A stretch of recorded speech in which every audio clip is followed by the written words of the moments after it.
Okay, right now it's 5:08. We are already a few minutes late. Is everybody, Nick, do we have all the budget committee members? Yes, and the board members, yes. Anybody else? Nick? No, I think we're good to go, Thomas. Okay, we'll start the meeting then. Greetings, my friends. Clackamas Fire District number 1 Budget Committee meeting will now come to order for 5:09 p.m. ORS 192.610 to 192.690. Per 192.650, this meeting is being recorded. The video recording of this meeting will be placed on the Clackamas Fire website. Thank you so much for volunteering and attending this tonight's meeting, remote video conferencing. First, I'd like to introduce our budget committee, starting with the board of directors, Jay Cross, Chris Haas, Jim Searing, Marilyn Wall, and me, Thomas. And the citizen members we have, Aaron Anderson, Charles Gallia, William Gifford, Heidi Hicks, and Tim Power. Ariel, please call the roll. Jay, Present. Chris, Here. Jim, Here. Marilyn, Here. Thomas, Yes, here. Aaron, I'm here. Charles, Here. William, Here. Heidi, Here. and Tim. Here. Thank you. Well, the next item on our agenda is the election of budget committee chairpersons. Nominations are now open for the position of budget committee chairperson. Mr. President, Jim? I'd like to nominate Budget Committee member Heidi Hicks for the position of Budget Committee Chairperson. I'll second that. Any other nominations? Nominations are now closed for the position of the budget committee chairperson. All in favor of electing Heidi Hicks to the position of budget committee chairperson, say aye. Aye. Aye. Opposed, say nay. The motion carries. The elected budget committee chairperson now takes over. And Heidi, now is the time that you ask for nominations for budget committee recording secretary. Nominations are now open for the position of the Budget Committee Recording Secretary. This is Jim. I'd like to nominate Budget Committee member William Gifford for the position of Budget Committee Recording Secretary. I accept, knowing the full responsibilities of that office. All right. Does And anybody? Heidi, now the nominations are closed for the budget committee recording secretary. And you can call the vote. Okay. All in favor of electing William to the position of Budget Committee Recording Secretary, say aye. Aye. Aye. All opposed, please say nay. All right. William, I believe you're our Budget Committee Recording Secretary. I'll get right on it. Thank you.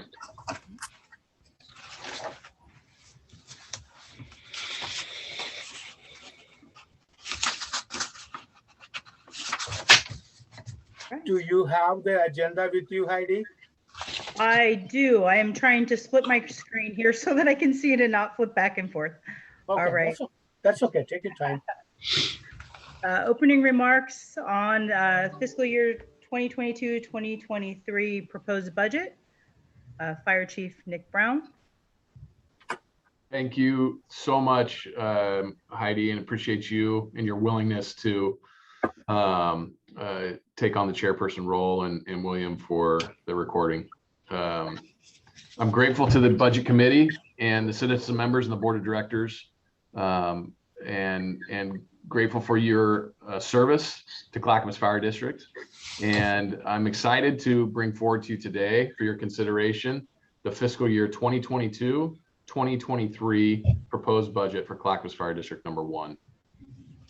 As staff prepared this budget, our goal was to ensure consistency with the fire district's focus of providing quality service, value, and full engagement in the communities we serve. What you see before you today reflects the financial resources allocated with our purpose, our mission, and our vision guiding our decisions. If you reflect on last year at this time when we were going over our budget and the forecast, the last few years have been challenging for the fire district. If you remember last year, we brought forward a $1.8 million spend down of the beginning fund balance to balance the budget.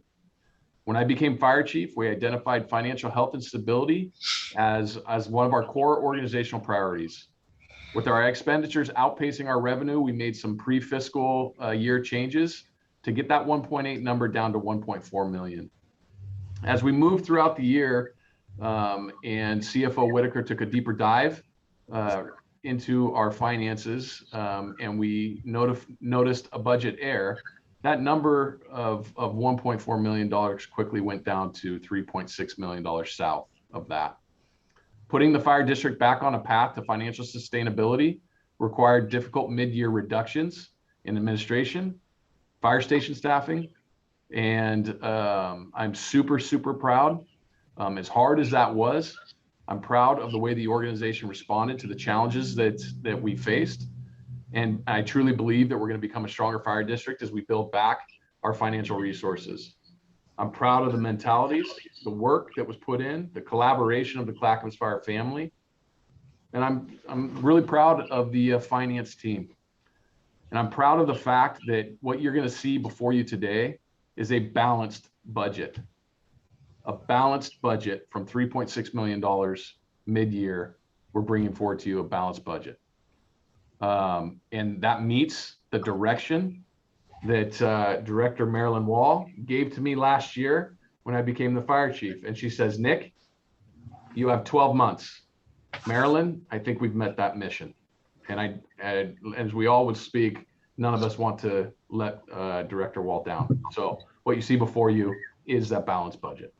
And that is the message that I have before you.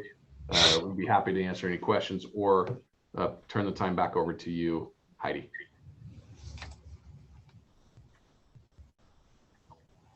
Thank you, Chief Brown. So budget message and overview, Chief Financial Officer Mike Whitaker and Finance Manager Michael Wong. Okay, great. Thank you, Heidi. Good evening, everybody.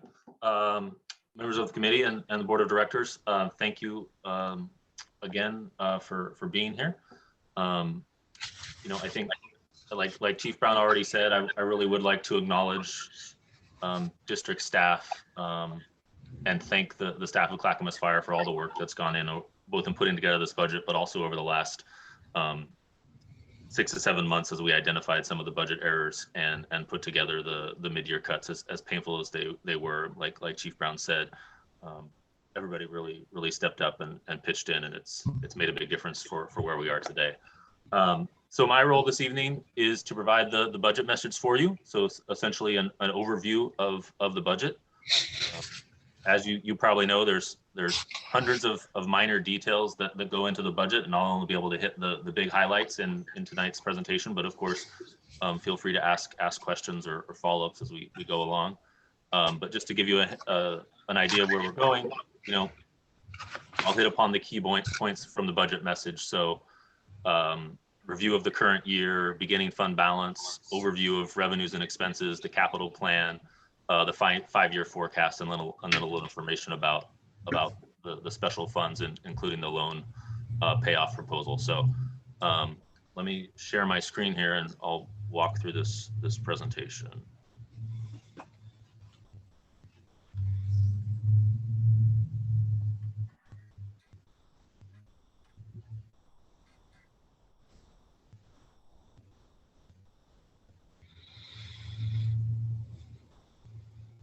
All right, can you guys see that all right? Yeah. Perfect. Okay, so just before we get started, just a little reminder of the budget committee's role. This is the public's opportunity to provide input on Clackamas Fire's budget and our appropriation level and our taxing level, and ask questions and propose changes to the budget. At the end of this process, we'll be asking you to vote on 3 items: 1, to approve the proposed budget, and then also to approve the ad valorem tax rate at our current rate, and also approved the separate bond levy amount so we can pay the debt on our general obligation bonds. Before we get into the proposed budget, as everybody knows, the last year has been challenging for the budget. Just wanted to give a quick review of where we were and how we got to where we are today. As Chief Brown mentioned, we started with the adopted budget in 21-22 of a $1.4 million deficit. Our January forecast, we recognized some revenue errors in the budget, as well as some large expenses, especially in operational overtime. And so that deficit came closer to 4 million. And then we implemented some mid-year reductions to overtime, reductions to materials and services budget, the elimination of some administrative positions through a reduction in force, and some attrition, and then of course the cuts to the to 5 engine companies from 4 staff to 3. And so with those cuts, we're now projecting that by the end of the year, we'll finish the year with a $2 million deficit.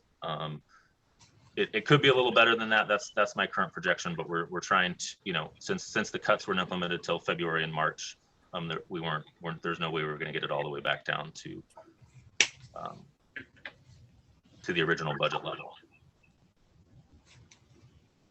I did want to show this slide, just kind of showing how the reductions are working. One of the big reductions we made, of course, was to reduce the companies from,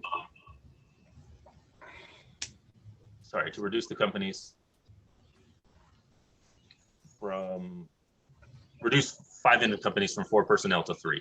What we did with those staff who were removed from the engines is we put them in the floater pool, so that when suppression staff are out on a Kelly day or on vacation leave or sick leave, their shift would instead be filled with someone from the floater pool on straight time rather than overtime. And you can see the results of that in this chart. So those cuts were implemented starting on March 1st. And what this chart shows is the overtime per pay period for the last few pay periods. And you can see, so the blue bars represent the overtime cost. And then the orange line represents the hours of leave that are taken by suppression staff during that pay period. Mark? Yeah. Mark, excuse me, did you say a Kelly day? Sorry, a Kelly day is a scheduled day off for firefighters. And so it's built into their schedule that they get, after so many shifts, they get a day off, or a shift that they get to skip and have the day off. And so we have to fill that shift with a different firefighter. And what's that term again? A Kelly day. Kelly? Yeah, Kelly. Okay, thank you. I don't know the history of it or where that name came from, but I'll look into it. Thank you. Yeah. This is Jay. I know the history of it if you guys want to know, but we can talk about it later. Didn't mean to sidetrack this. I just hadn't heard the term. Yeah. And so, I think you can see a good example of how this has created savings is just, to look at the last column there. So April 1st through 15th. So for that pay period, we had just about 3,400 hours of leave, and operational replacement costs, the blue bar, were about $180,000. That's roughly the same amount of leave hours that the district had back in the pay period of January 16th through the 31st. But you can see there, that blue bar, the overtime costs were about $276,000. So the same amount of leave in those 2 pay periods, but our overtime cost is reduced by about $96,000. And you add in PERS costs and the payroll costs, and so we're saving roughly $120,000 a pay period with that reduction that we've made, and that's why that deficit is dropping from what we had forecast down to hopefully less than 2 million. And then of course we plan to continue this into the next fiscal year, so we'll continue to see these savings in the proposed budget. Okay. So that's a review of the current year and where we are. Now moving to the fiscal year 2022-23 proposed budget. I've been characterizing this budget as a status quo or stabilization budget, meaning that we're not proposing to do anything much different. We're going to maintain our service levels, maintain our staffing levels. We're not expanding programs, adding new programs, adding new staff. We're going to continue to operate the fire district as we have, with the goal of maintaining a balanced budget throughout the entire fiscal year, rebuilding some capacity to fund capital outlay, rebuilding some capacity to add to our reserves, and getting ourselves back on strong financial footing.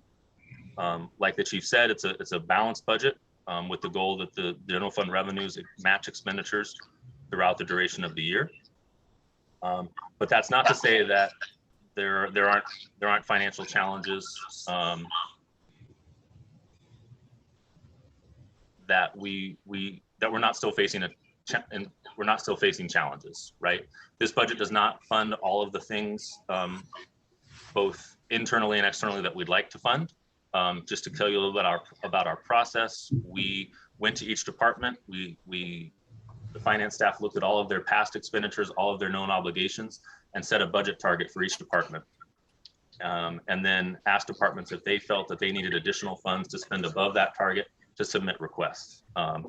We received, way more requests for programs, whether it was training or materials or other things than we could fund. And so we are asking departments to get by with largely what they've had in the previous year, if not less.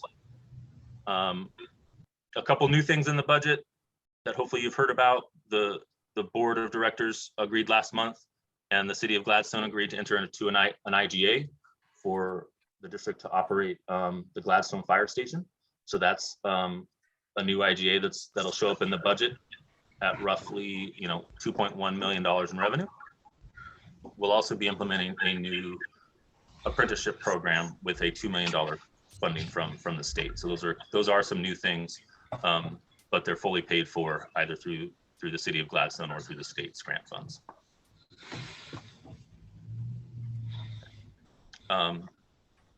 Next slide. A couple changes that you'll notice in the budget that were highlighted in the budget message are some changes to the funds. So we're proposing to consolidate 2 existing reserve funds, the equipment replacement fund and the capital project fund, into one fund. Basically, my goal with these fund changes is to simplify the budget and make it more transparent.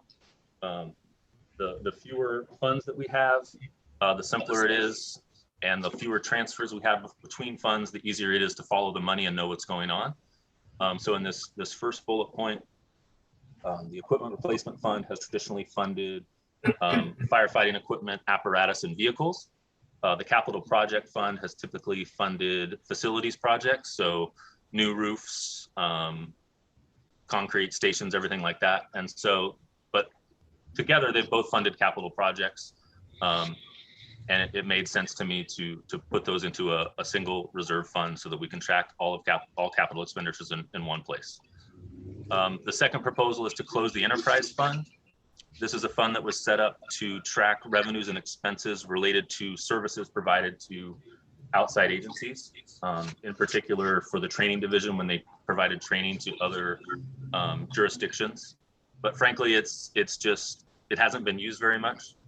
It doesn't have the revenue. It doesn't have enough revenue to justify being its own fund.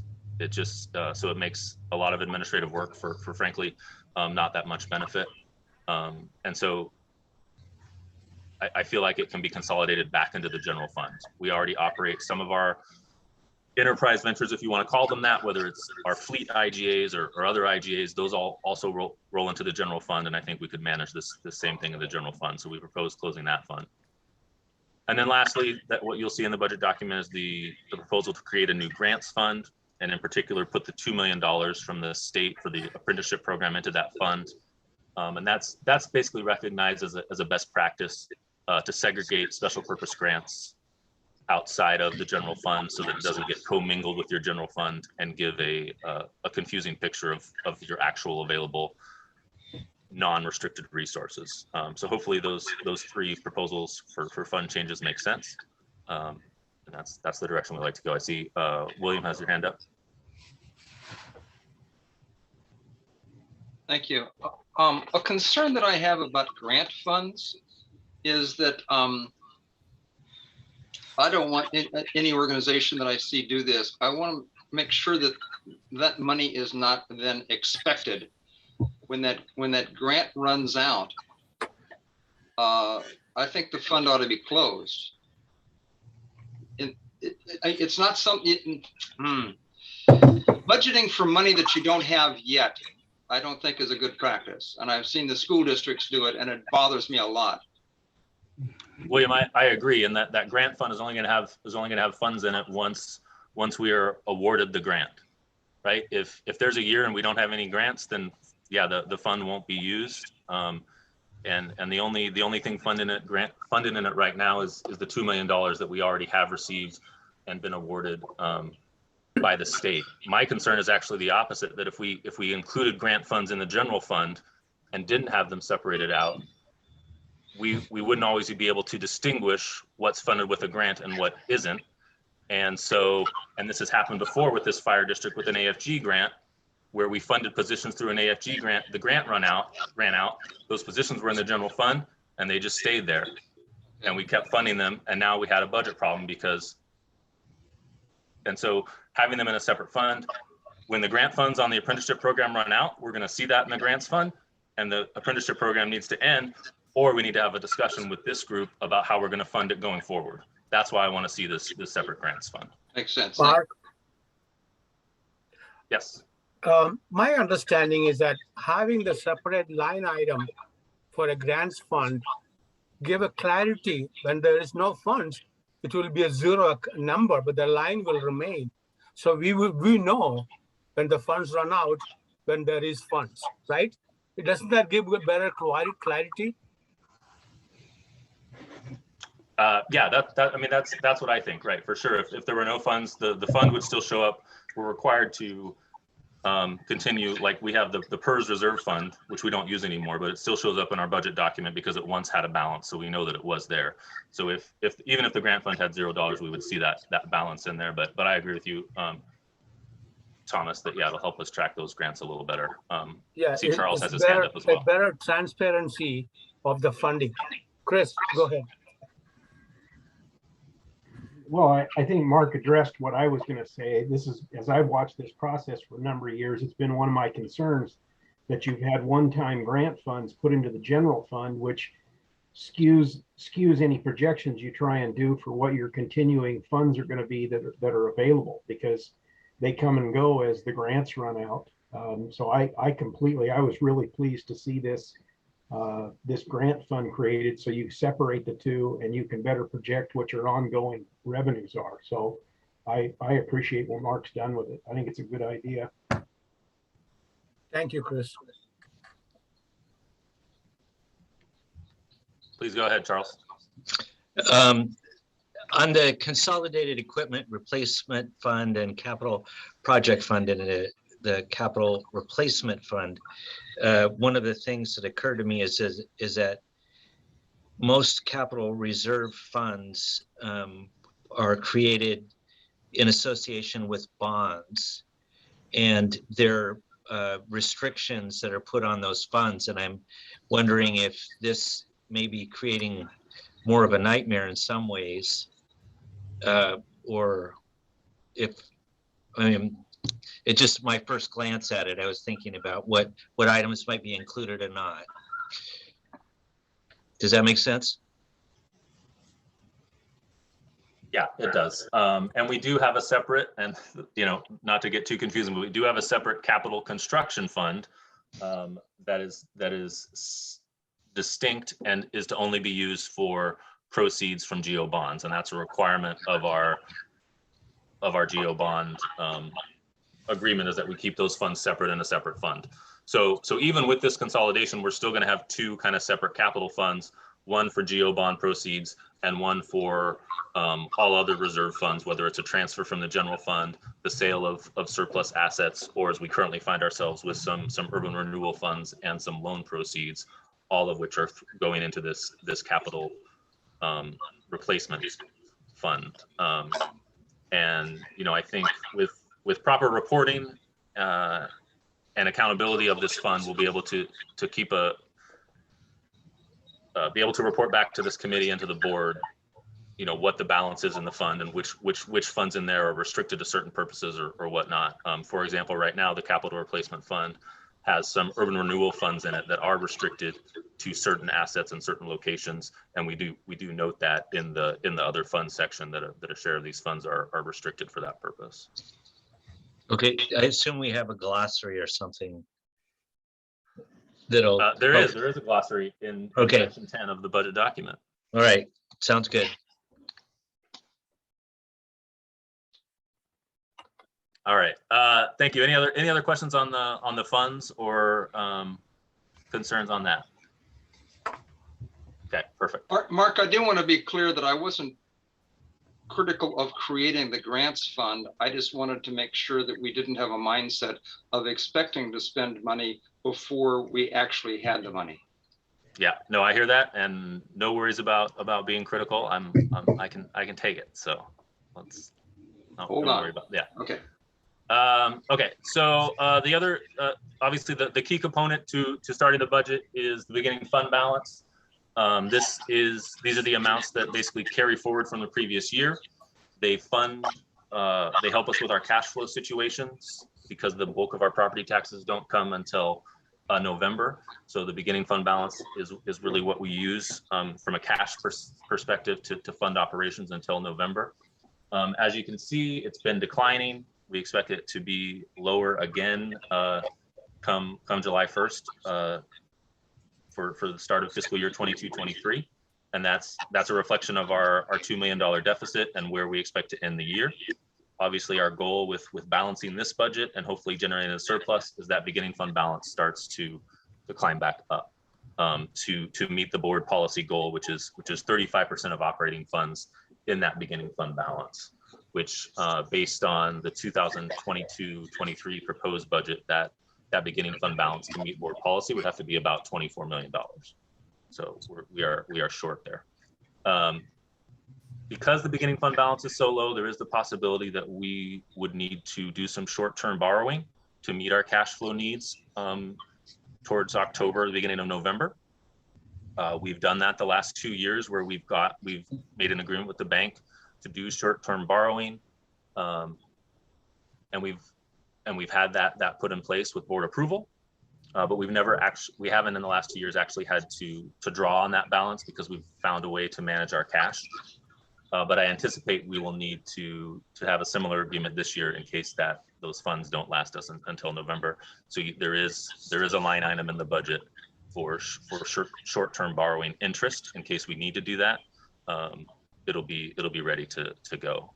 We would still need to come to the board for approval to do the short-term borrowing, but we wouldn't need to do a supplemental budget since those funds are already included in there. When you say short-term, what's the length? We would typically, short-term borrowing according to Oregon budget law means we have to repay it before the budget year is done, before the fiscal year is complete.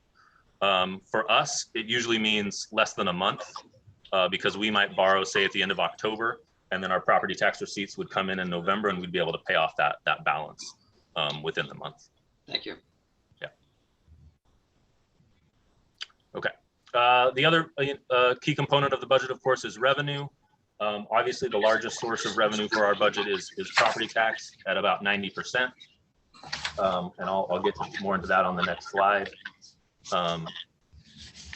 Other significant sources are interest revenues, which are going to go up due to rising interest rates. Our EMS revenues, which includes revenues from our ambulance billing, as well as some other state programs and reimbursements. And we expect that to go up slightly. Our ambulance revenue has been trending up. And we have an RFP out to get a new ambulance service billing provider. And so that might improve our collections as well. And then of course, contract revenue, you see a big increase there because of the IGA with Gladstone. That adds 2.1 million. And then, I just spent some time talking about the benefits of a grant fund. But you do see $75,000 in grant funds here in the general fund. And that is a grant that we've already been awarded to the community paramedicine program through Amy Jo Cook, and that is to fund part of that position.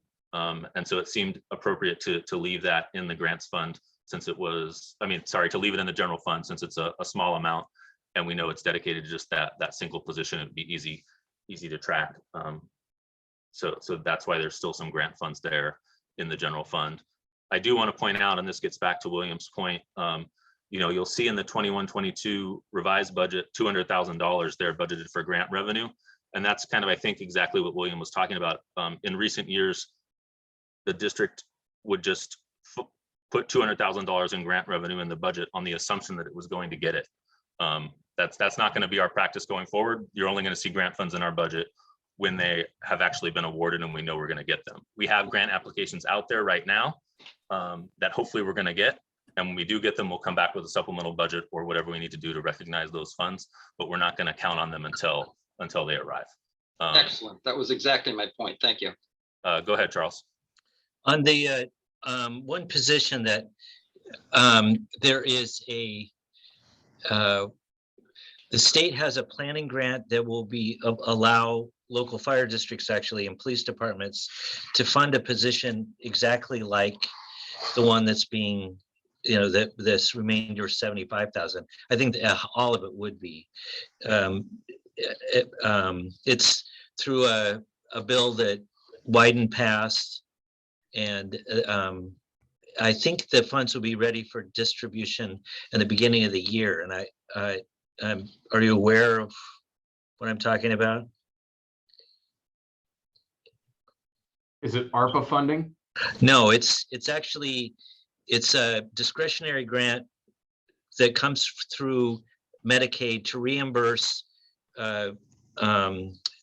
fire and police that's for positions exactly like this, and the apparatus, the salary and supports that go along with it. It's GEMT? Pardon me? Is that GEMT? No. No, it's actually a part of Medicaid grant revenues that go to the state. It's a special exception that was passed 2 years ago, and the state's getting it rolling. So we can take this offline, obviously, but there's revenue that exists that would reimburse for that position. Okay, yeah, we can certainly follow up. I know that this 75,000 right here is, I believe, Amy Jo received from the county, so it's not state funds. But I'm sure she'd love to hear more about that opportunity as well. I see Jay has his hand up as well.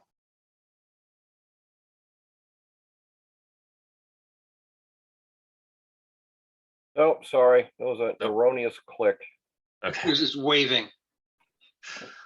Okay, good. The only other thing I'll point out on this slide on the general fund revenues, you see about 70,000 from the category called transfers in, and those are transfers from other funds into the general fund, and that is a small amount is from closing the enterprise fund. So the proceeds that are currently in the enterprise fund would go back into the general fund, and then also it includes a transfer from the wildland mitigation fund and Crew 30.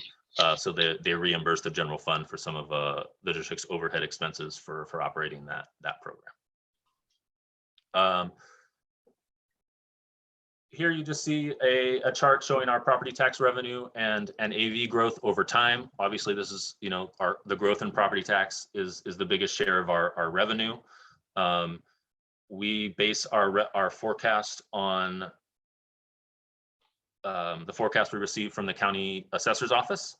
And so this year they said that the fire district should expect AV growth of 3 to 3.5%. So we went with the middle of that and assumed AV growth of 3.25%. This is actually a pretty big hit to our budget because we had been assuming in some of the other forecasts that our AV would return to 4%. And so that put a constraint on some of the things that we were hoping to fund or services that we were hoping to restore. And that's one of the reasons we remain in a tight fiscal environment. This is a little different than the chart that was in the budget in that I went back further than 10 years because I wanted to show what AV growth looked like in the last large recession. And you can see how low it was. And so that's certainly as talk of a potential recession comes up, that's certainly a risk we face. Obviously each recession is a little different. And that last recession was really the result of excess real estate valuations and the crash in home prices, and so that you may not see as much of a decrease in a future recession, but that's the risk, and that's those are the kind of years where maybe it makes sense to run a deficit, and that's why we need to get back on strong footing. Obviously, last year's budget had a minor error in the property tax calculation, so I did want to make sure everybody was aware. Page 35 of the budget provides a full page that kind of walks through the calculation that we did to get to our revenue estimate. It's based, like I said, on 3.25% AV growth and a 95.8% collection rate, plus some additional revenue from prior year taxes that are delinquent. So I think it should all check out, and hopefully AV growth comes in a little bit above 3.25 and we get a little surplus out of it, but we'll see come November. Questions? Yeah, any questions? Yeah, please. I have a couple. One is it seems like in all the news that I hear, property values are just going up right through the roof. And with that going up, I assume that's the AV growth going up as well. And the county is projecting that it's only going to be going up 3 to 3.5%. And I'm not clear on why that is, or maybe I'm misunderstanding what this chart is showing us, but that's the projected increase. Yeah. And so once again, yeah, we're looking at assessed value, right? Not market value, right? So assessed value is capped for existing properties unless there's a major improvement, right? Assessed value is capped at 3% growth. So really anything above 3%, we're relying on new development, new construction. And so I think during the pandemic and the last few years, we've seen a slowing of new development and new properties coming on the tax rolls. And so that's why we're not seeing that growth. Oh yeah, especially in Oregon City, maybe. The second thing that I wanted to see is you mentioned on page 35, and I still haven't found my budget document yet, but that's explaining what happened to our error in calculating that AV growth last year. And I'm curious as to what mechanisms we have in place to make sure that's not ever going to happen again. Well, I think what we have is transparency, and my math, like I said, is shown on page 35, and anybody can go through and recalculate it with their calculator or whatnot. But every number that I use to come up with the projection is on that page. It's all based on assessed values that are published by the county assessor. And so we've double and triple checked it, and it's there for the whole public to view. So that's our backstop. And I don't mean to be critical of your process, Mark. That makes a lot of sense. But I thought that we had those processes in place before, and yet we don't seem to have any, outside auditing of that calculation. I mean, you have other people look at it, but is that an official audit? No, that's not an official audit. I the audit will come at the end of the fiscal year. So the audit is not going to help us plan for the upcoming fiscal year. And so but I hear what you're saying, but I'll say that process wasn't in place before because last year's budget did not include the property tax calculation. It didn't include the raw figures from the county showing our assessed valuation for the prior fiscal year and how we increased it by a certain percentage and show the collection rate calculation. So I do think we've greatly improved our process and our transparency around that. And so I don't think you'll see mistakes like that going forward. That's what I wanted to hear, that there has been action taken that to preclude that from reoccurring. Thank you.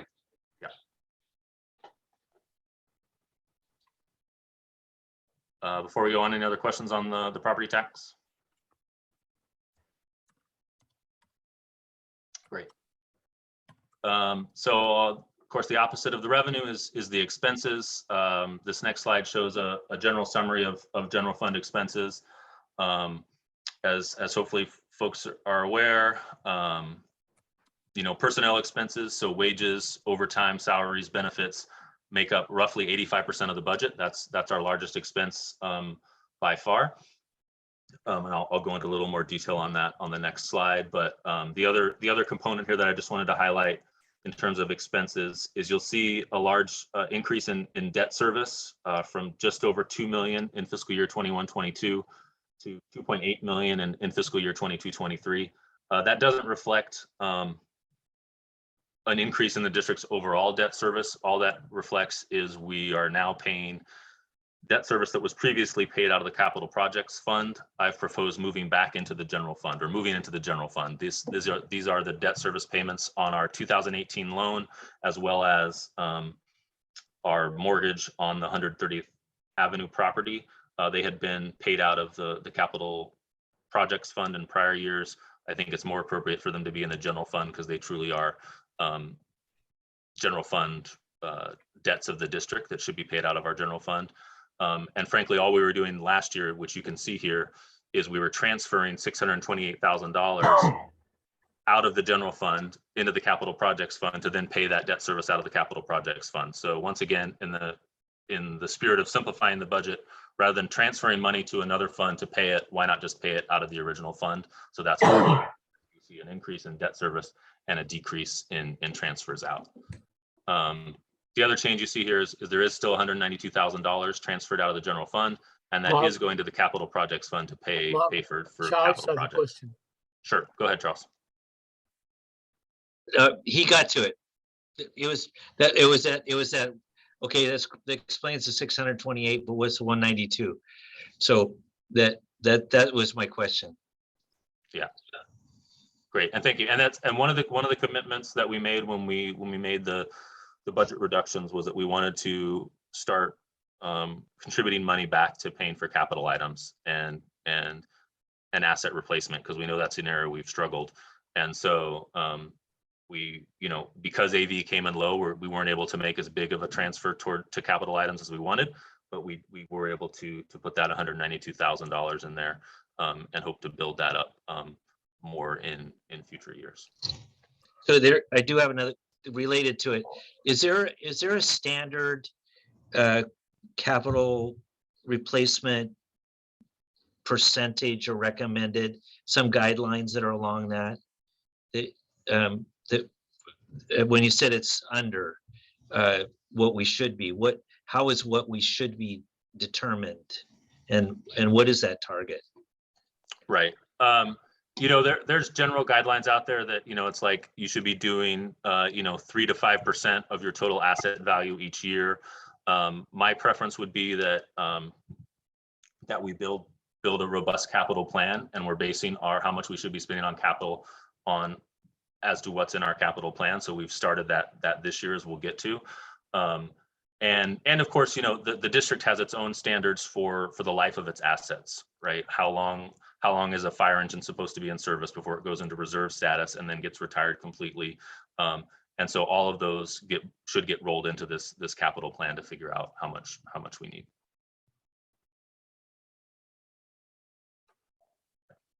I'll go quickly on this one. This is our personal expenses summary as you saw in the budget message, you know, there are a lot of different pieces that roll up to these numbers. We have 1% COLAs for most staff after no COLA in the prior year.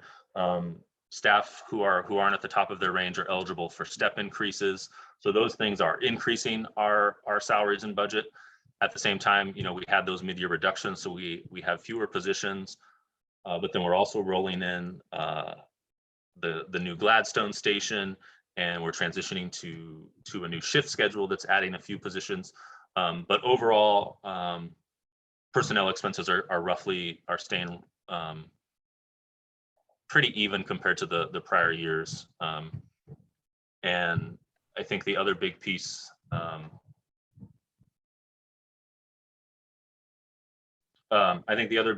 is, of course, healthcare expenses, where we continue to budget relatively high to make sure that we don't have an overage there, because the expenses can be somewhat unpredictable.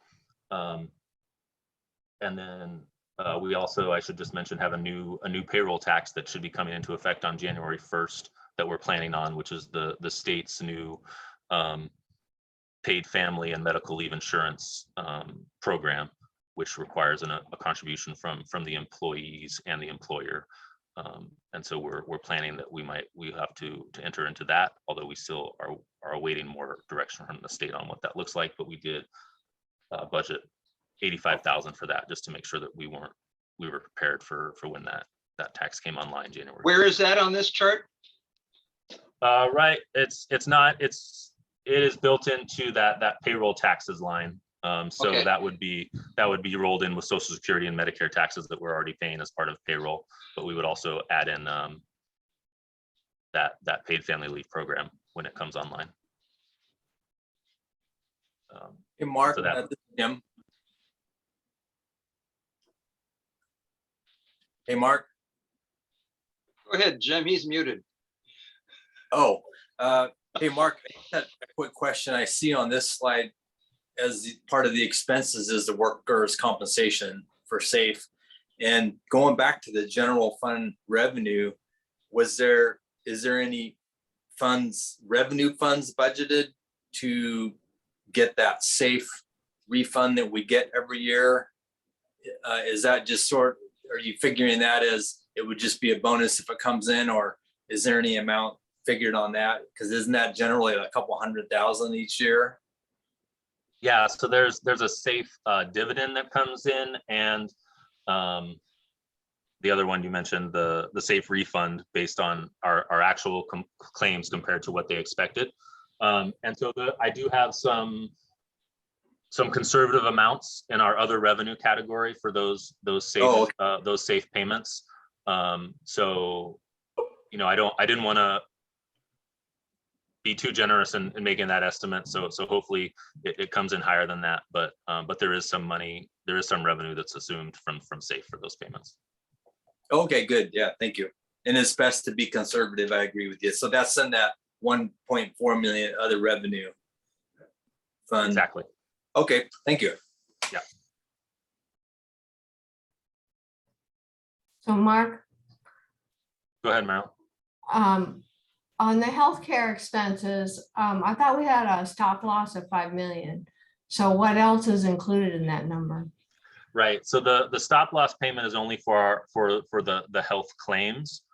And so in addition to that, we have our dental insurance, which we don't pay through self-insurance, right? That's a separate program. We have administrative fees to our agents and the folks that operate the program for us.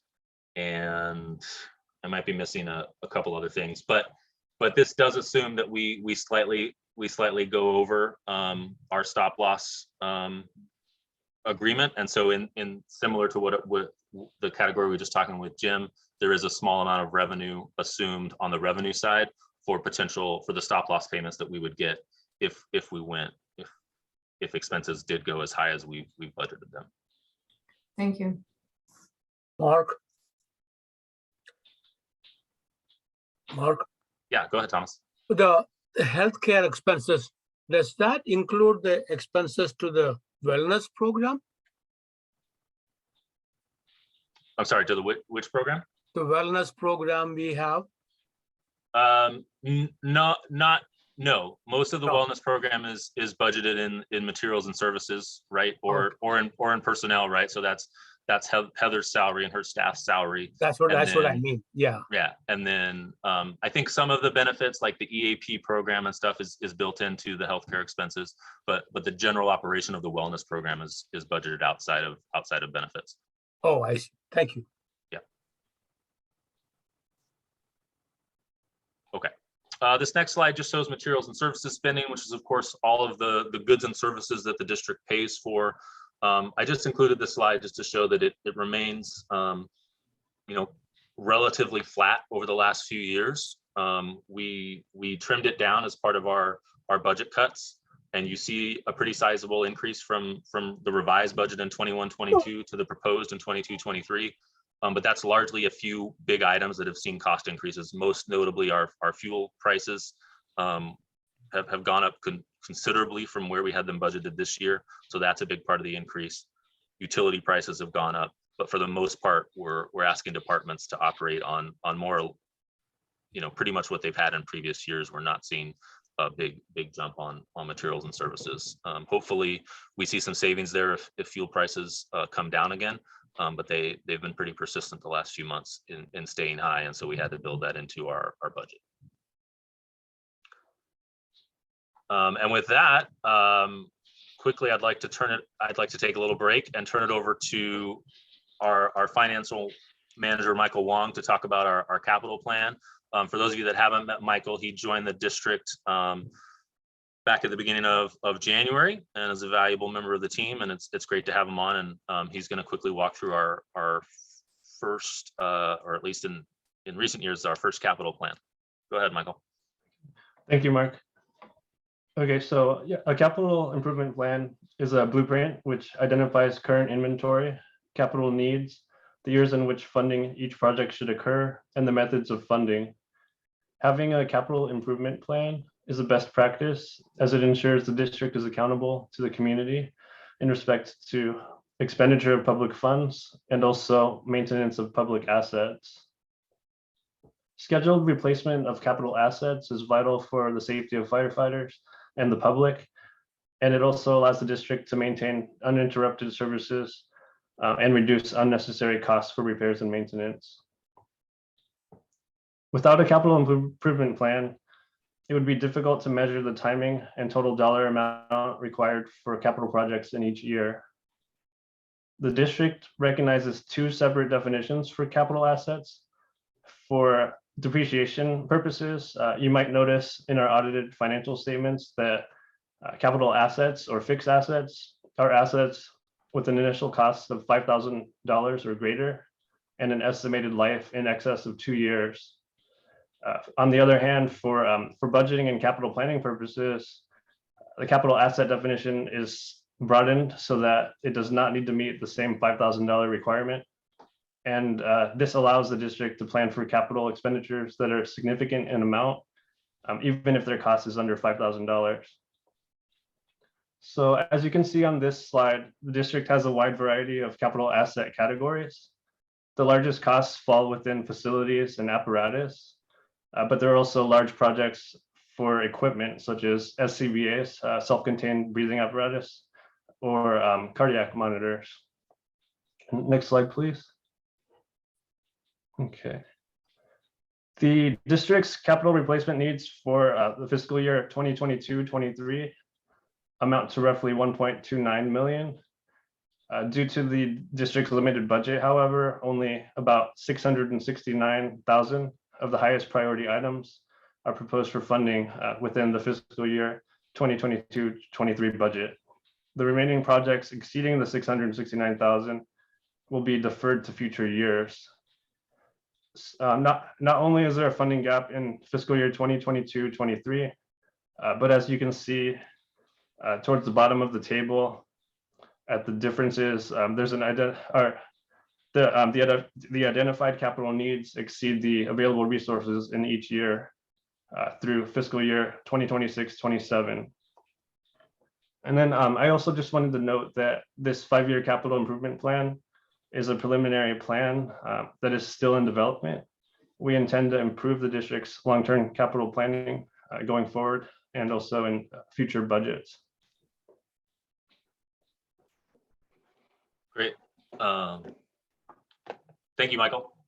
Any questions on that? I'll say, you know, the capital projects that are proposed, so that 660,000 will be paid out of the capital replacement fund.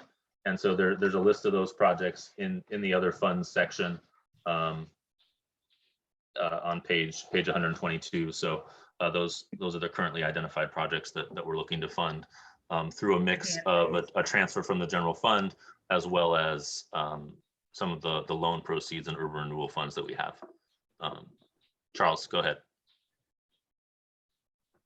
I think Chris had his hand up first. Go ahead, Chris. Well, I would just like to say, Michael and Mark, I really appreciate that you've put this capital plan together. Knowing the amount of equipment that we have that's going to come due in 2036 or whatever it is, when all 16 of those apparatus, the best way to avoid a train wreck is to start planning for it early. So I was really glad to see this. I paid a lot of attention and read through, and I really like where you've started with this to get us on a path to fiscal solvency, I guess you could call it. So well done. Thank you. So I agree that one of the things that I'm curious about is with the what is Gladstone's stuff included in here?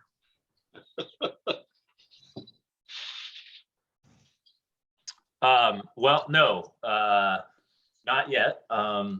Under the IGA, Gladstone would still be responsible for the major maintenance and repairs of their station. And also under the IGA, we have taken possession, I guess, of their newest engine, which I think is just over a year old. So it would not require a replacement for, you know, another 15 years or so. So it wouldn't show up on the capital plan yet. But I think that is a good point that, you know, as we enter into these IGAs and agreements, right, that if we are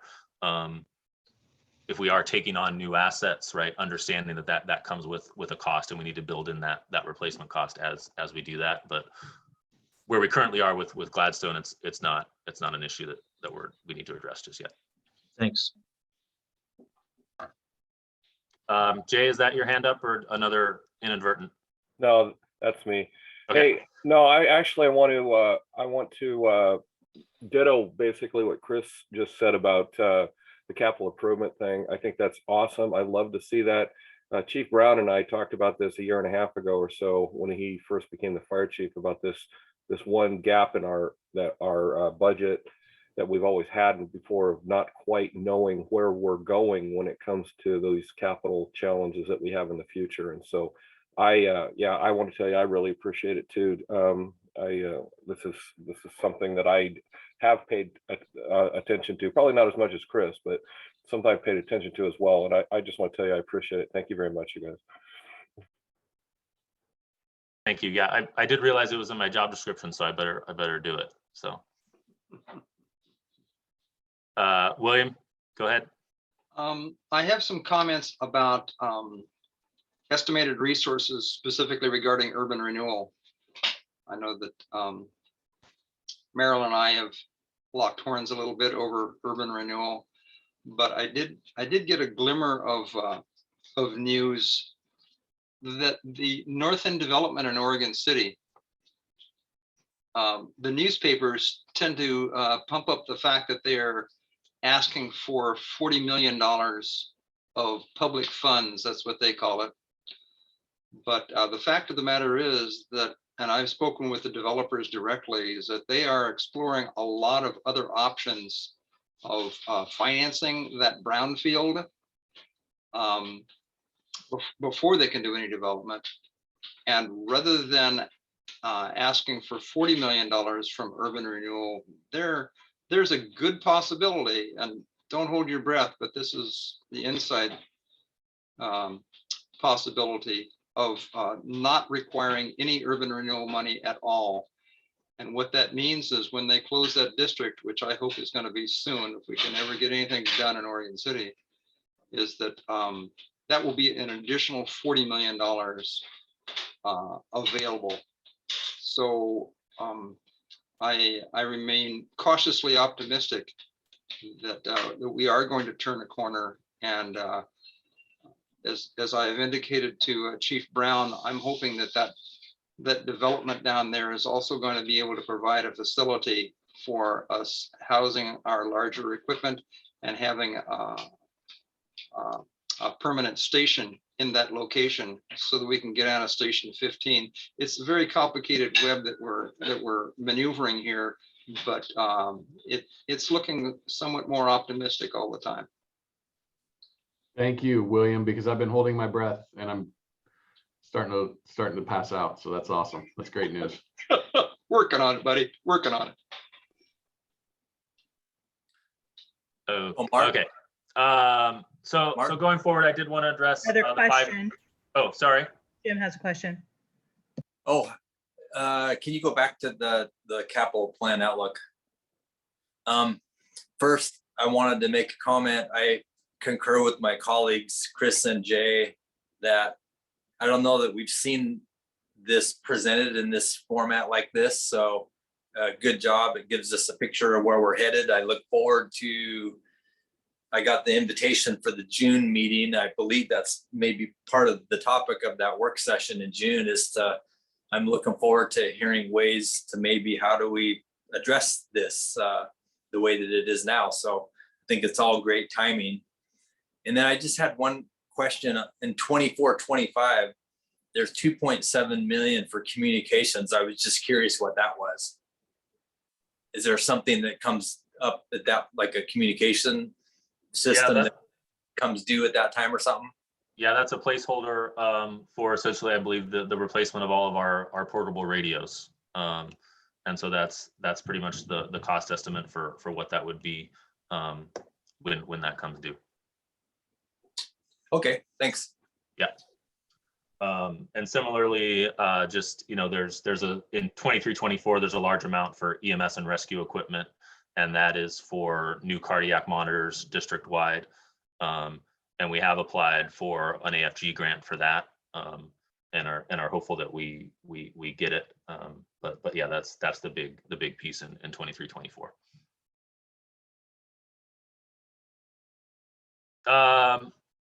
So just wrapping up here, hopefully, but I did want to discuss the 5-year forecast because it does appear in the budget, and it has gone through various iterations in the last 6 months, from a very dire outlook in January to a more positive outlook when we republished it at the end of February based on our mid-year reductions, to kind of to this forecast, which just kind of shows some modest surpluses in the coming years. And the big reason for that is the change in our projected AV growth, going down to 3.25% rather than 4%, has a big impact on that. And also just some assumptions about PERS costs. We're kind of dodging a bullet with lower expected PERS increases in 23-24. But I would guess that if we don't have without a big PERS increase in 23-24, that just means we're probably going to see it in 25-26, especially with how the stock market's currently performing in terms of investment returns. So the new forecast builds in a pretty significant jump in PERS cost out there. So, what this forecast really shows is we're on the right track, but the recovery as we currently see it is kind of slow and steady. We have some significant cost increases in 23-24 on pay and benefits, and so that's kind of why there's a modest deficit there, and then a road to recovery. But I'll tell you again that this is a forecast. It's a point in time. It comes with a lot of caveats. The next time you see it, it's going to change again. But as long as it's going in the right direction, I feel good about it, right? So Charles, I see a hand. So not to be too much of a downer, but it looks like a modest increase year to year, and not using what the current inflation costs. That would put it in a different ballpark if you're using some of the current rates. Yeah, if our materials and services costs increase 7% annually, it's not going to look as great, right? And so there's definitely some assumptions built in that time will tell, and I definitely hear that.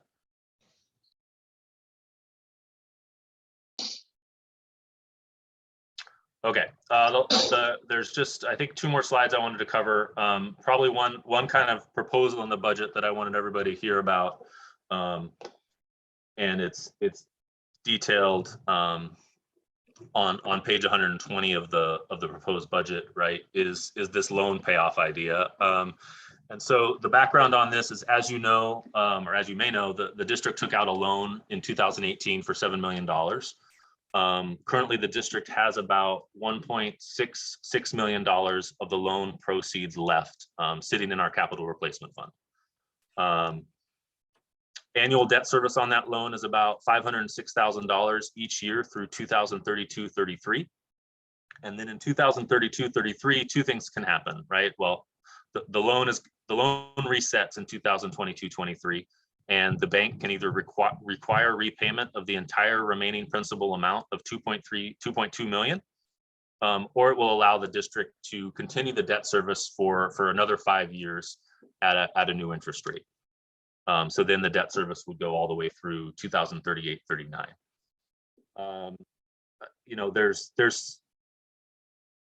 There's concern, right? And I think it's a valid concern about that future balloon payment. Or about having to extend debt payments all the way through 2038-39. So I wanted to identify in the budget at least one idea for avoiding that situation. And so that's what this proposal is all about. Not to say it's a perfect idea, but the proposal would take roughly 1.4 million of the remaining loan proceeds that we have and use those to make principal prepayments on the loan over the next 4 years. The first of those payments for $560,000 is what's included in the proposed budget. And so if we made those payments and continued our annual debt service through 2032-33, then the entire loan would be paid off in 2033-34 without having to do the balloon payment or extend the debt service for another 5 years. So in a way, right, that would solve kind of our future problem of how we're going to address this outstanding debt in 10 years. Now, there's multiple trade-offs or even downsides to doing this. And I think the biggest, right, is that putting money towards a prepayment means that we're not using it on capital projects now. We just talked in our capital plan that we have outstanding needs that we can't fund, and these proceeds could help with that. The other thing which Charles brought up, and we talked about earlier on a phone call as well, is that prices for capital aren't going down, right? Inflation is high. These projects are only going to get more expensive the longer we wait. And so it might make more sense to lock in these capital purchases now rather than defer them and pay down this debt early. Because like you said, with inflation and our AV growth, it's 10 years from now, that $2.2 million debt and that additional 5 years of debt service maybe won't seem so extreme. So there's another option out there, which is to say, don't do the prepayment. We should be spending this money on replacing assets that we need now, and kind of bet on our financial management that we'll be able to find a way to absorb this debt 10 years from now when it comes due. So that's kind of the overview of the proposal. I think it is a solution, a way to start addressing that debt, but it does come with some risks. I think kind of the one thing to consider for this committee is we're only allowed to make this prepayment once a year on June 15th. So even if it's included in the budget, we or the board of directors could revisit it later in the year, depending on how we're doing in terms of our budget, interest rates, and things like that, and kind of leave it to see where we're at.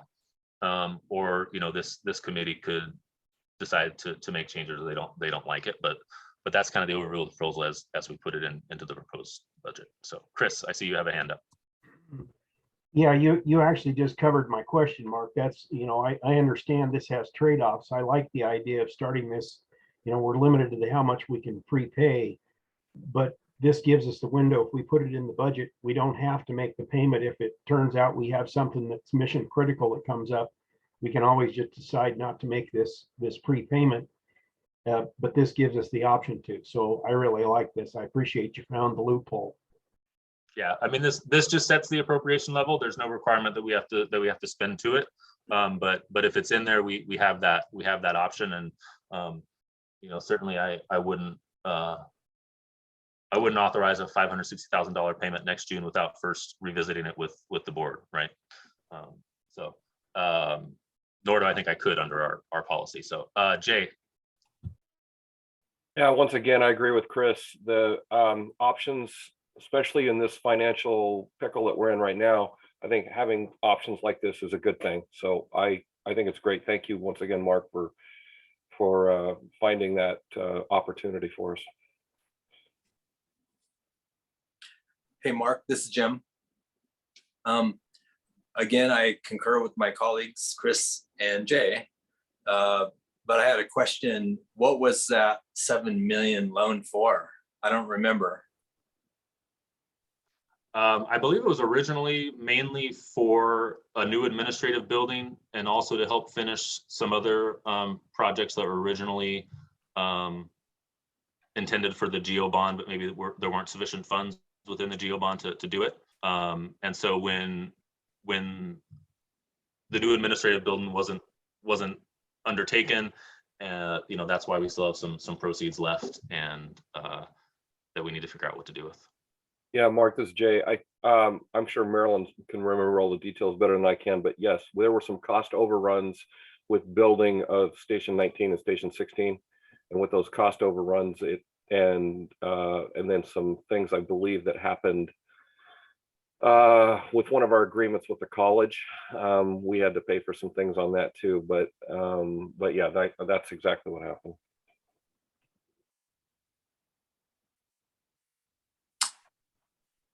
Okay. Yeah, Jay is right. What primarily it went for is that we did not have, nor did we anticipate when we asked for the bond money, that we were going to have to replace Station 16.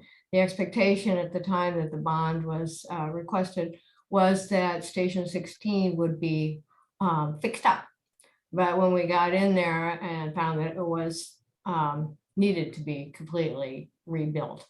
So that was an amount of money that we could use the bond money for, but that we didn't actually anticipate having to do. And so we didn't have enough money in the bond to do it. Similarly, Station 19 wasn't even on the planning thing, but the opportunity arose and the district made the decision to go ahead and do that. So those things combined, and we were looking, as Mark said correctly, to put in an administrative building on the Clackamas Community College site, but that we couldn't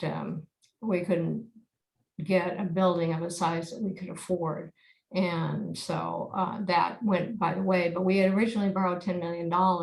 We only withdrew approximately $7 million and used that primarily, I believe, to retire or to finish paying for stations 16 and 19. Okay, thank you. Okay. Any other comments on that? Mark, this is Tim. I had a question regarding the urban renewal dollars that are sitting there. How far have we gone with the county, and are they going to allow us to use that for other capital projects at this point? Yeah, they've been really, I mean, we do, it requires the county's approval. But as far as I know, they've been pretty open with our requests, including allowing us, to move it within different urban renewal areas. And so, I think we'll look to have those projects done in the next few years with that urban renewal money. But we do have to get it approved by I believe the county board before we can do that. So assuming we do get it approved by the county, how does that impact the budget for this year? Could it in capital, or where would that money come in? Right. So if say we identified projects for all of the urban renewal funds and had the capacity to get all those projects done this fiscal year, then we would have wanted to appropriate all of the money in the proposed budget. Currently, I'm not anticipating that happening just because of capacity and getting those projects approved by the county. So we're only, I think, forecasting that we'll spend 300 or so thousand of the urban renewal funds that we have. But if the pace picked up or we identified projects sooner, we would need to come back to request approval for additional appropriation authority for those urban renewal funds. Does that answer your question? Yeah, it does. I wasn't aware that it had to be used in the urban renewal areas. I thought it was available, but that makes sense because it was urban renewal dollars. So that answers my question. Thanks. Yeah. Mark, the house, the property that we bought next door, does that comes out of the urban renewal fund? Yeah, the renovation of what we're doing of that to convert it to office spaces is What's paid the total budget on that? The total budget on that was 75,000. I think we're going to come under budget on it though. Does everybody know about that? I mean, I can give them a refresher, right? So, and a lot of it was before my time, but there's a property, a house right next to Station 1 that the district purchased. And with urban renewal dollars, we are currently renovating it to turn it into office space that the district can use. The current plan is that our IT department will move into there, and it will give us some flexibility in how we're using our office space, and it's all covered within the urban renewal dollars that This is the plan B because we could not build that administrative building. So instead, we used that as an alternative to buy the property and develop into admin building for the IT or whatever else, right? Yeah, and this project is not in the proposed budget. It's actually underway right now, so it's already being done. It's already being done, and will hopefully be done in the next month or so. Great, thank you.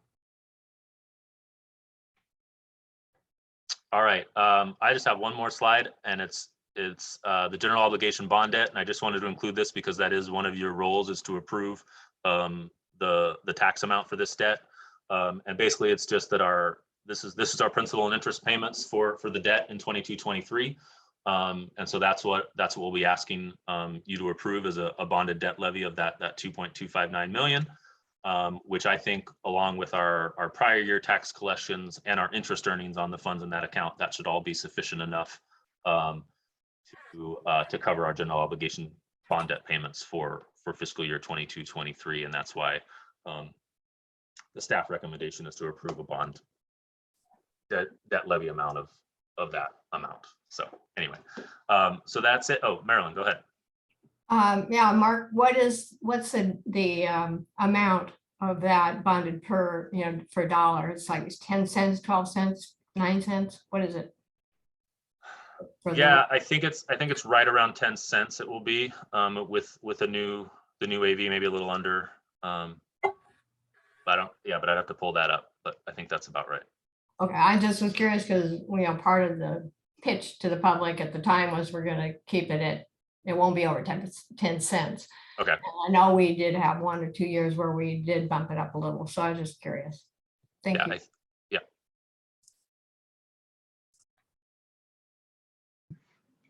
Thank you, Chief Whitaker and Michael.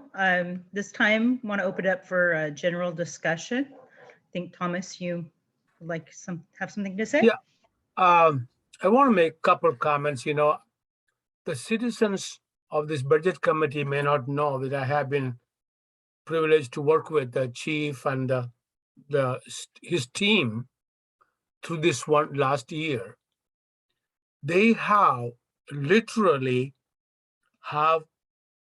left no stones unturned to review and where they can save.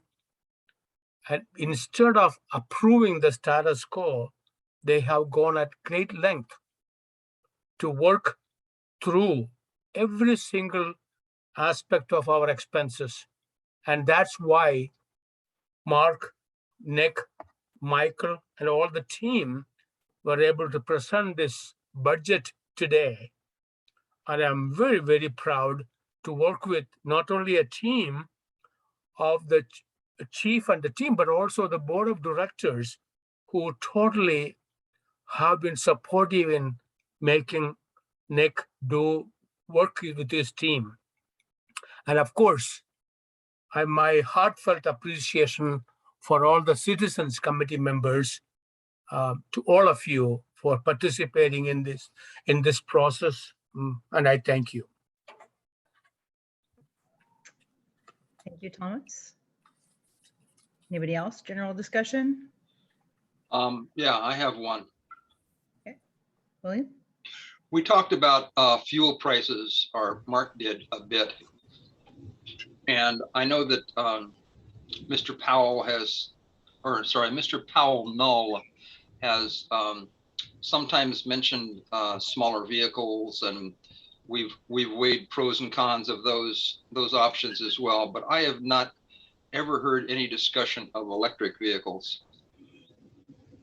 Not just for the environmental aspect of it, but for the maintenance aspect of it, with no oil changes, fewer number of moving parts and so on. And the power is incredible. I have an EV and we wouldn't want to trade it for anything except a newer one. But I have not heard this group talk about the advantages of potentially moving towards some of our fleet being electric vehicles. And I just want to put it out there. Chris?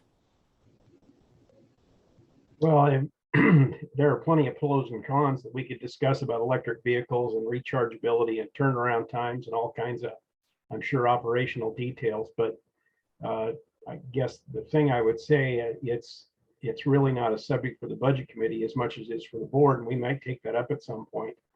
But as I told my budget committee at Sunrise Water when we did this, the budget committee focused on the budget makes a good budget, and not getting into operational details and policy issues keeps us focused on the dollars, and hopefully we can avoid kind of where we ended up by doing that. So good point, Chris. Thank you.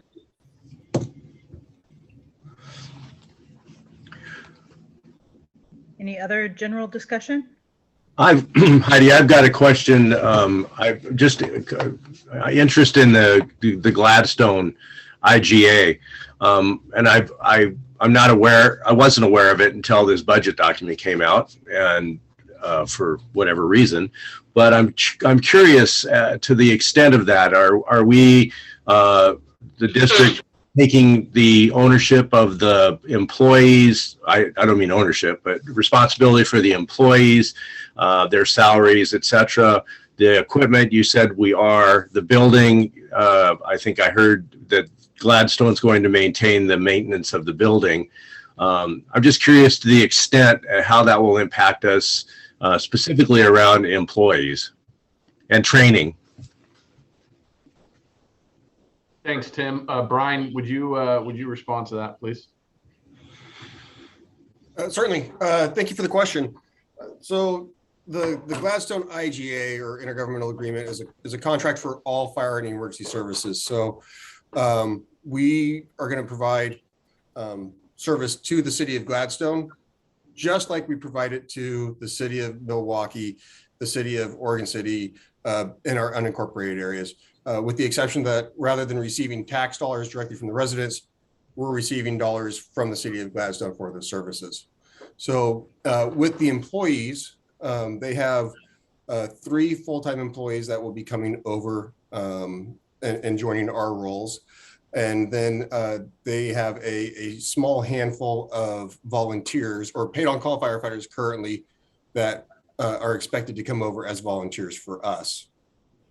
In terms of the salaries, their salaries are going to be at the rate of the position in which they get placed within our organization, just like they would be if we hired them outside of the organization or promoted them from within. And then the the benefits and the training, all those costs are rolled into the contract price for the services. So they're one and the same. We're operating just as if they are our employees because they will become June 1st. And all those costs have been factored into the cost of the contract. Great, good response. I appreciate that. One further question I have is operationally, if in this process we've looked at the types of calls that they get, and would it make sense to have a fast attack vehicle there to, ambulance service, etc., or will we be using the fire apparatus to do that? And the reason I ask that, it seems to me that it's an aging population in Gladstone, and as we are up in South End, where we have a ambulance up there or in that area, I just wonder if that would be beneficial to look at that ongoing, and then be able to impact our dollars that we receive for ambulance service as well. That's a great observation and question. The way that the contract is written is they have contracted for us to provide a fire engine with 3 firefighters, one of which will be a minimum of or at least one of which will be a paramedic on that apparatus. So they set the immediate service level and staffing within their station. And that's what they're purchasing from us is a fire engine with 3 firefighters, a minimum of which one will be a paramedic. Okay, so it's really their determination rather than ours. That's great. I appreciate that. Thank you. Thank you.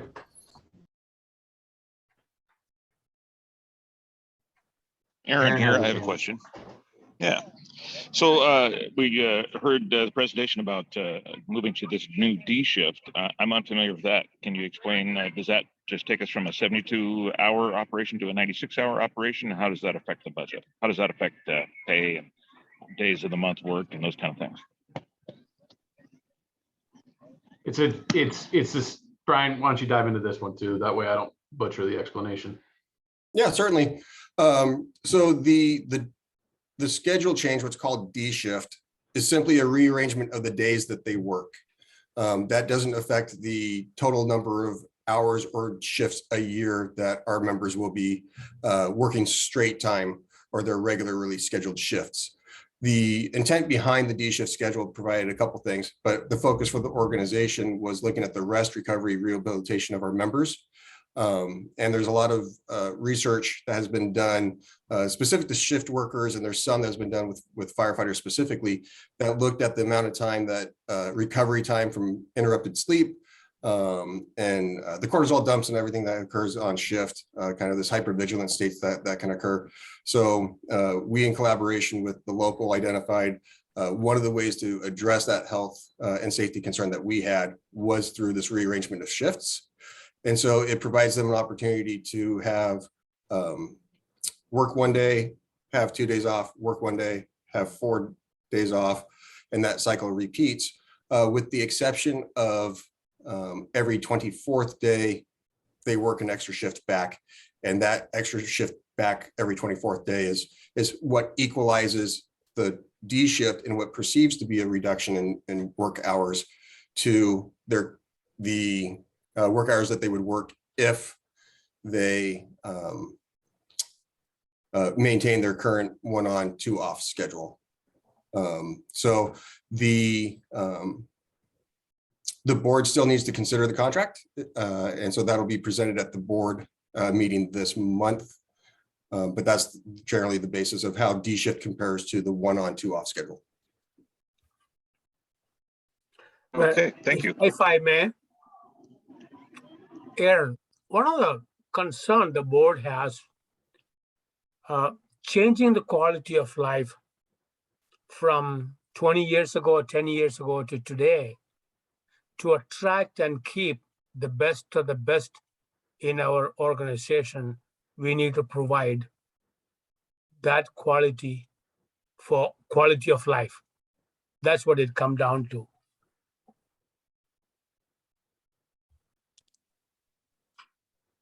I appreciate hearing all that. Thank you very much. Jim, were you going to say something? Oh, yeah, I just wanted to make a comment in the general discussion section. Last year, as we all remember, for the first time in our history, we passed a $1.4 million deficit budget, which later ballooned to 3.7 million after all the mistakes were previously found. To turn that into a balanced budget, amazing. I just wanted to say exceptional work, Chief, and good work, Mark. I trust your numbers, and Chief, I think you have all the right people in all the right positions right now in your senior leadership team, and keep up the good work.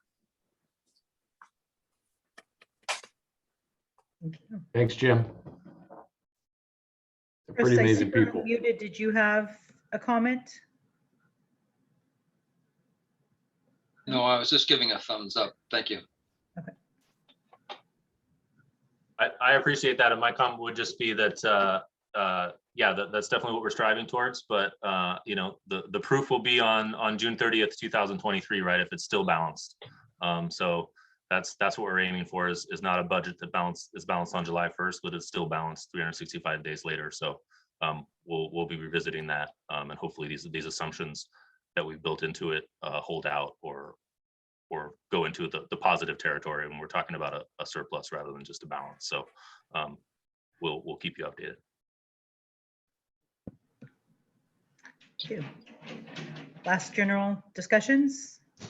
Well, one more, if you don't mind. I just wanted to say, when I got the budget document, I read through it, and it is probably one of the easiest ones I've had to read through in many years. Very well defined. Everything was very well explained. Didn't have as many questions as I used to. So I really appreciate going into the extra effort of the explanation in each area. And it was very intuitive. So I really appreciate it. And I think it was an excellent budget document. I thank you. Eddie? Yes, Thomas? I just want to, Tim, we see this every month. Mark has made such a significant difference. Even me can read and understand his financial report that he submits. Well, that says a lot. Yes, it does a lot. Thank you. That's a good comment, and it's a compliment to our Mark. He made it simplified enough for all of us to understand and comprehend. Yep. Thank you, Heidi. Yeah, thank you. Great discussion. Charles? I want to be explicit and ask both the CFO and the chief, do you have confidence that the concerns that were addressed during the issues that were raised during the course of the last few months prior to the close of the budget, that we are on track, that the processes and recommendations that have come out through your review, that we aren't going to see the same kind of concerns again?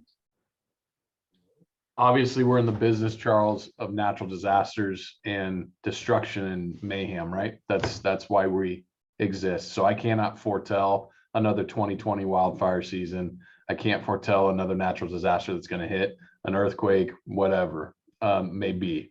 But what I can tell you is within our means that we are facing and what we project to face, that the strategies that we've implemented, not only forecasting to work, but are currently working. The decisions we made and the quickness at which we moved to make them at March 1st have proven to work. Mark's forecasts have proven to not only work, but are spot on. And so I, instead of thinking what I think, I can just tell you what I know, and what I know is that the changes we've made have proven to work, been trending where they need to be trending over the last 2 months. Mark, you have anything about that? Just to add to that, you know, I think we're on the right path. and this budget, still required a lot of difficult choices. But I do believe that it's balanced. I outlined in the budget message some of the risks and challenges, and those are still there. And to the extent that, if a lot of things don't go the right way, then yeah, we could find ourselves in another issue. But I don't think it could be even close to the magnitude of what we saw back in January, right? It would be a minor discrepancy in terms of what operational replacement is, or a slight overage in healthcare expenses, or some revenue that doesn't meet expectations. But I hope that I've built in enough. I know that I've built in, some conservative assumptions so that we're most likely going to see a balanced budget throughout the whole year. I could give you a very pessimistic scenario of how it could go the other direction. I could give you a very optimistic scenario of how it's going to be even better than what we have here in the budget. But this proposed budget is in between those, right? And I think that's appropriate. But like the chief said, there's a lot of factors that could veer us in one direction or another, and that's why we have regular check-ins with the board and the public and supplemental budgets, and we just need to make sure that we're tracking the expenses and the revenues, and capturing those things before it gets out of hand, which is what we saw earlier this year. Thank you. Any other general discussion before we move on? Yeah, Tim brought it up, and I think that it's worth underlining is that the IGA with Gladstone was frankly a surprise. And I'm wondering if there's some way that that the budget committee can be looped in with that. I don't have the time, unfortunately, to be able to attend every board meeting, but something significant as that, it would be nice to give a heads up. Yeah, I can work on that, William. It got voted through 2 weeks ago, and so that's my fault for not bringing that forward to you. We can make sure we message that to you. That falls on me. Thank you. Thank you. Heidi, Anything else before? Yes. As the president of the board, actually, I cannot help but mention Chief Mulek, Chief Stewart, and Chief Steeders, in addition to Michael, Wong, and Mark working with Nick. I just have to give a special mention of their name and their hard work in the last few months to bring this to a budget what we are seeing today. And I thank them and appreciate them. Thank you for saying that, Thomas. Yeah, thank you, Thomas. Thank you. Wonderful. Right. Last comments before we move on. All right. Ariel, did we have anybody sign up to provide any public comment? We did. It looks like he just left the meeting though, but I can let you know what he wanted to share with you all tonight. His name was Richard Napon, and he wanted to suggest funding for CERT groups to cover communications, emergency supplies, Be Prepared handouts, and PPE.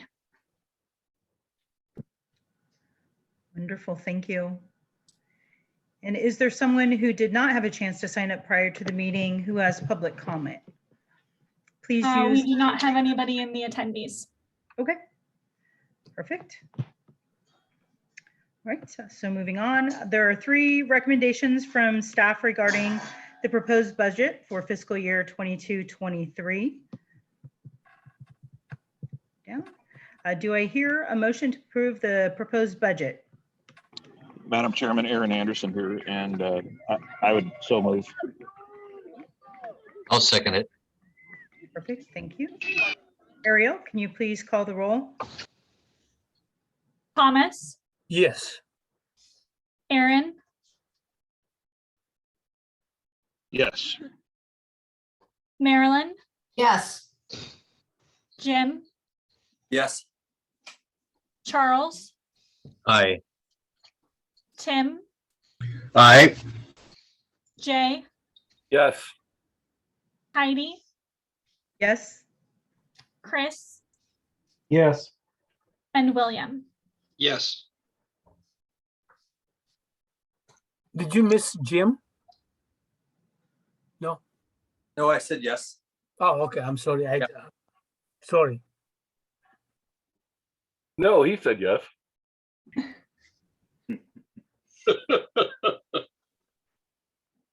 Right, the next one is the approving Clackamas Fire District Number 1 permanent tax rate of 2,000 or 2.4012 per thousand of assessed valuation for fiscal year 22-23. Do I hear a motion to approve the permanent tax rate of 2.4012?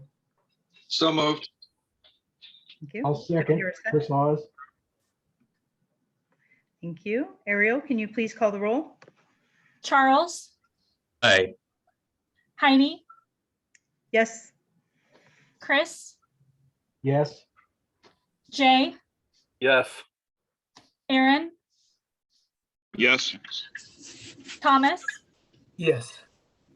Marilyn, Yes. William, Yes. Tim, Aye. and Jim. Yes. Jim, you said what? Yes. Okay, Jay.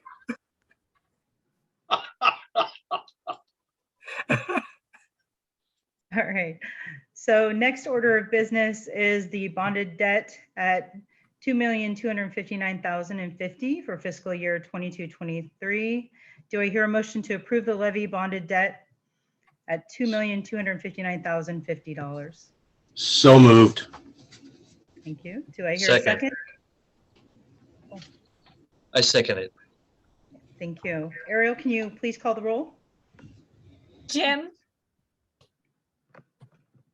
Jim, Oh, was that Jim or Tim? oh, Jim, Yes, I I say know one. and yeah. William, Yes. Jay, Yes. Tim, Aye. Heidi, Yes. Charles, Aye. Chris,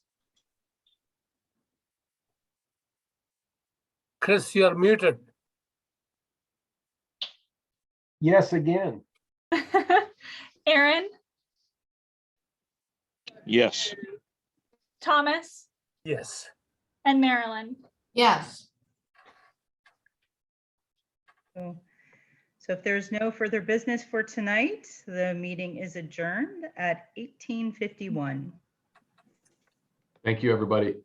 Thank you. Thanks, Nice work. everybody. Heidi, thank you for the leading and Thanks, everyone. Thank you, Heidi. Thank you, Ariel. You did a great job. Yes. Thank you, Oh, guys. thank you. Have a Ariel. good night.